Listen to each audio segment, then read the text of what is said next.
Xəbər verdiyimiz kimi Xəzər TV-də yayımlanan İncə Səhər proqramı gözlənilmədən yarımçıq dayandırılıb. Millas xəbər verir ki, sözü gedən efirin qonaqları arasında müğənni Alma xanım Əhmədli də olub. Xanəndə özü sosial şəbəkə hesabında məsələyə reaksiya verib.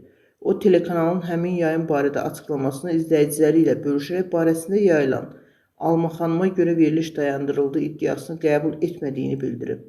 Qeyd edək ki, Xəzər TV-də ötən gün efirə gedən İncə Səhər verilişinin yarımçıq dayandırılması ilə bağlı bunları açıqlamışdı.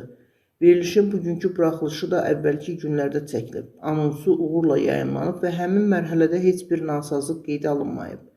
Bugün yayımlanacaq buraxılış 2 faildən ibarət idi. Birinci fail heç bir problem olmadan efirə verilib, reklam buraxılışına ayrılıb və ikinci failin yayımlanması zamanı texniki problem yaranıb.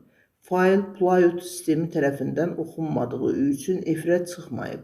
Tətbiqli proqram təminatında kritik xəta baş verib, bu isə əsas efir sərvərində cihaz səviyyəli nasazlıq yaradıb. Nəticədə də verilişin tam yayımı mümkün olmayıb.